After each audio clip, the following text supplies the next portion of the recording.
Good afternoon, Saitlanders. How are you? We hope that you're well. I've just done a video which would appear on BitChute. We've opened a BitChute channel. It's called Saitlanders. It's easy to find to accommodate the many videos that we've made over time pertaining to events in the world that are not consistent with the values of YouTube and their owners Google, and which we couldn't place or did place and had to take down and so on, just to create a sort of an archive and a library of that work and to continue forward. A video in which I spoke about how certain things that we predicted as long ago as 2 years and 2 months ago have been fulfilled or realized or look as if they're going to be realized. And I was trying to make the point that I suppose the ultimate point is that now we can do the same again. You know, we're in a time in history in which it's fairly easy to predict some basic things that are liable to happen in the short to medium term future. There's very little risk or chance of being wrong. And this is not exactly the same thing, but it's kind of the same thing. I want to refer you back to the statements of certain politicians in April and May of last year, 2020, after the lockdown, the great curfew had begun, and when we were informed on social media that we could expect a great reset. For instance, this article refers, it's on Daily Maverick, it's entitled, Nationalize, Command, Let the White Economy Collapse, Where Malema Leads, ANC's Mzwandile Masina Will Follow. It was written by Stephen Grootes, and it was published on the 1st of June 2020. It begins, I'll just read a little bit of it to you. As millions in South Africa go back to work this Monday morning, the government's long-term economic policy will be key in ensuring the country has a future. However, some ANC leaders appear to be more interested in stoking fears and resentment to suit their own narrow interests. Now, I would put it to you that they weren't stoking fear and resentment, they were advertising their intentions. If that implicitly stoked fear and resentment, then so be it, but that wasn't the primary motive. He goes on to discuss how various countries were handling the COVID thing, and I hope that doesn't get us a strike that I mention the COVID thing. It's not the point at all.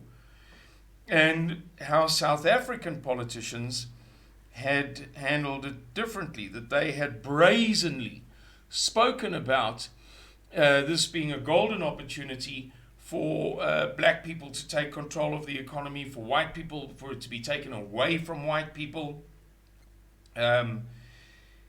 Nkosazana Dlamini Zuma spoke about class suicide, which was one of the concepts professed by the I want to say Angolan, but I have a feeling that he actually wasn't Angolan, maybe Congolese revolutionary Amilcar Cabral.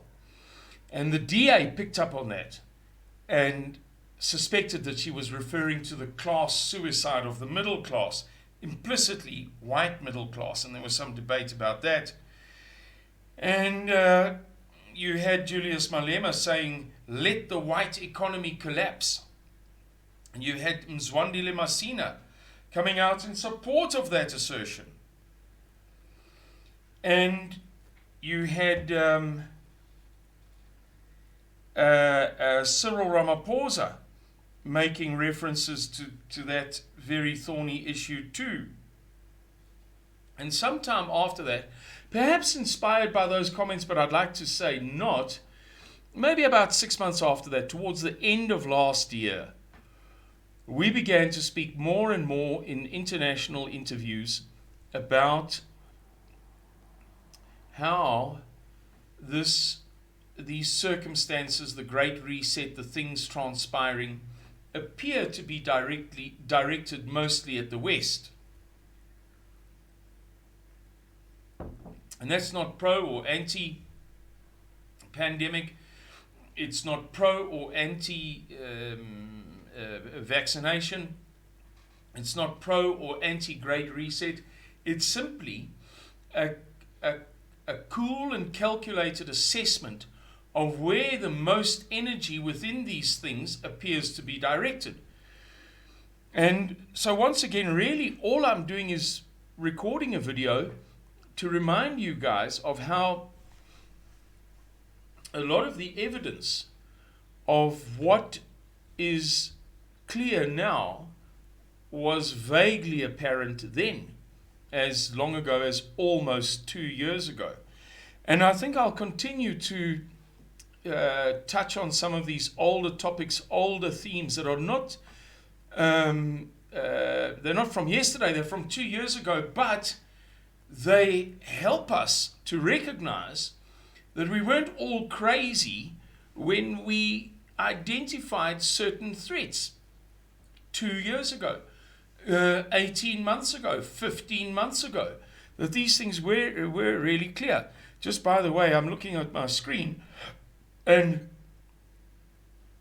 seeing in my screen, my laptop screen, the image on that screen. And in case any of you are wondering, it's got absolutely nothing to do with this video. That woman's name is Gail Riplinger. She is an acknowledged authority on the Bible, which Bible is right, which Bible is wrong, which Bible was falsely translated, which was erroneously translated, which is, so on and so forth. You get the picture. And by no means am I trying to convince you that she is the be-all and the end-all. In fact, there are some aspects to her work with which I disagree, but she is very well informed, far more well informed than I am, and I can only learn from her. But that's to digress. Guys, you've heard what I had to say about the white economy thing. You see what is going on around you in the world today. You see where the most harm is being done. In Australia and the USA and Western Europe and Great Britain, you see where the most harm is being done in the South African economy. So the story goes on. Hopefully this will enable you, it will help you, it will empower you to recognize that you're not crazy. I've spoken many times before in videos of the a saying in the USA. What do you call it? A proverb? An idiom? I don't know. Which goes, who are you going to believe, me or your lying eyes? If you think about it for a second, you'll recognize that it's an ironic saying. Clearly, your eyes are the last possible witness that you could have to the truth. But there is this ironic, some people would use the word sarcastic, it's not really, but there is this ironic thing in the USA where they say that that's how the media treats Americans. The media says, you saw the Portland riots with your own eyes. Well, now we're going to tell you that what you saw isn't true. So hopefully you will begin now in this critical phase of history to recognize that you're not crazy. And that we conservatives, we Suidlanders, are not crazy. What we see with our eyes is the truth. The evidence that we've seen around us for 2 years, whether it's pro or anti, is not the point. Did it or did it not occur? Did it or did it not take place? Did it or did it not happen? Did it or did it not transpire? That is the stuff on which we must base our thinking and actions in the days and weeks and months to come, because clearly we are moving into a very, very critical and difficult phase of history. And may God be with you and your families, with you and yours, with your kith and kin, in the dark days which appear to lie ahead of us. But remember always, Oom Sina said, vir diegene wat weet, sal dit nie so erg wees nie. So if you know, it's going to be better for you, presumably because you react, you respond, you do something, you prepare, or you position yourself, or you brace yourself. Okie dokes, everybody. Thank you very much for watching. Take good care of yourselves, and God bless you.